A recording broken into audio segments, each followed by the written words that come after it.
एक दिन एक दो साधु संत एक जंगल के रास्ते से गुजर रहे थे। शाम का वक्त था, धीरे धीरे रात बढ़ रहा था। तो दोनों साधु संत सोचे कि जंगल के रास्ते से अब रात को गुजरना खतरे से खाली नहीं है, अब करे तो करे क्या। तो वही एक किसान का घर था। किसान के घर में जाके दोनों साधु संत ने बताया कि रात धीरे धीरे बढ़ रहा है, जंगल से पार करना खतरा से खाली नहीं, क्या आज की रात हम आपके घर रुक सकते हैं। तो किसान इंसान था, बोलता है हाँ महाराज बिल्कुल हमारे घर आप रुक सकते हो। अब किसान ने दोनों साधु महात्मा के खान पीन के लिए बहुत अच्छा व्यवस्था किए, उनके खाना बहुत सादर सम्मान किए। तो उनके व्यवहार को देख के उस दोनों साधु संत ने उस किसान को पूछा कि तुम अपनी जीविका कैसे चलाते हो, अपनी जिंदगी कैसे चलाते हो, अपने परिवार की जिंदगी कैसे चलाते हो। तो साधु महात्मा को किसान इंसान ने बताया मेरे पास 4 गाय है महाराज, 2 गाय दूध देती है तो 2 नहीं देती है, 2 गाय दूध देती है 2 नहीं देती है। तो ऐसा गाय के दूध को बेच के मैं अपने परिवार वालों का जीविका चलाता हूं और इसी से मेरी आगे की जो जिंदगी है वो चल रही है। तो इतना सा बोल के रात के वक्त किसान सोने चला गया और सोने के बाद जैसे सुबह 4 बजा तो साधु महात्मा जल्दी उठे और एक साधु महात्मा उनके गाय को जाके जिनके माध्यम से किसान की जीविका चली तो चारों के चारों आगे ढील दिए। और एक जो साधु महात्मा है वो उनको बार बार टोकता है, क्या कर रहे हो, इसके माध्यम से किसान की जीविका चली, आप इनके गाय को क्यों ढील रहे हो, ये किसान क्या करेगा आगे।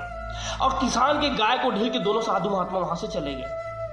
फिर किसान ने एक दिन रोया, एक दिन के बाद एक हफ्ते रोया, एक हफ्ते के बाद एक महीने रोया, एक महीने के बाद एक साल, ऐसे ऐसे करके 4 साल बीता। 4 साल बाद फिर से साधु महात्मा उसी रास्ते से गुजर रहे थे। अब एक साधु महात्मा जिन्होंने गाय को ढील रहे थे, उससे मना कर रहे थे, उसको एक बार मना कर रहे थे, वो साधु महात्मा उस किसान से मिलना चाहता था कि क्या है उसकी स्थिति।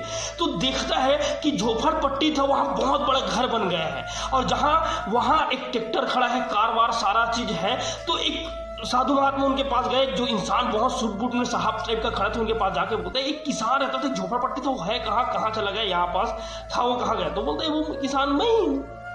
तो बोलते इतना बड़ा परिवर्तन कैसे आया आपकी जिंदगी में, जब हम यहाँ 4 साल पहले आए थे तो यहाँ एक झोपड़पट्टी था, आप अचानक से आपकी जिंदगी में इतना बड़ा बदलाव कैसे आया। तो किसान इंसान था, वो बोलता है पहले मेरे पास 4 गाय था, 2 गाय दूध देती थी 2 नहीं देता था, 2 गाय दूध देती थी 2 नहीं देता था। एक दिन ऐसा हुआ कि चारों के चारों गाय पता नहीं कहाँ गई और मैं रोया, 1 दिन रोया, 2 दिन रोया, 3 दिन रोया, यहाँ तक मैं सुसाइड भी करने वाला था, लेकिन मैं परिवार की चिंता कर रहा हूँ वो भी नहीं कर पाया। मैंने सोचा फिर मैं अपनी जिंदगी में क्या करूं। उसके बाद मुझे ऐसा लगा कि मेरे आसपास में थोड़ा जमीन था, उस छोटे छोटे जमीन में खेती किसानी काम करना स्टार्ट किया। खेती किसानी बहुत अच्छा लगा, फिर पैमाना बढ़ाते गया। उसके बाद टेक्नोलॉजी मैंने उसमें अपडेट किया और अपडेट करते करते आज यहाँ तक कि मैं सफल हो गया।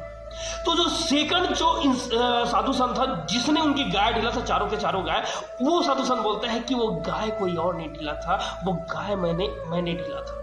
मुझे पता था कि जिंदगी में आप बहुत बड़ा कर सकते हो, लेकिन आप उस गाय के दूध बेच के आप अपनी जीविका चला रहे थे, जिंदगी में बहुत चीज कर सकते थे, लेकिन आपका ध्यान सिर्फ आपको यही लग रहा था कि मेरे पास जीविका का रास्ता सिर्फ गाय करते। दोस्तों हम कहानी से क्या सीख सकते हैं, जिंदगी में बहुत मौके देते हैं, बहुत अपॉर्चुनिटी देता है जिससे हम जिंदगी में बदलाव कर सकते हैं, लेकिन हम कभी उस मौके को देखते नहीं, उसको परखते नहीं है। जो कर रहे हैं हम उसी में कर रहे हैं। दोस्तों हम अपनी जिंदगी में बहुत बड़ा बदलाव लाके आज हम अपने आने वाले नस्ल को अच्छी जिंदगी दे सकते हैं। अपने मम्मी पापा को हो सकता है 4 धाम की यात्रा कराने में भी हम सहयोग कर सकते हैं। धन्यवाद दोस्तों।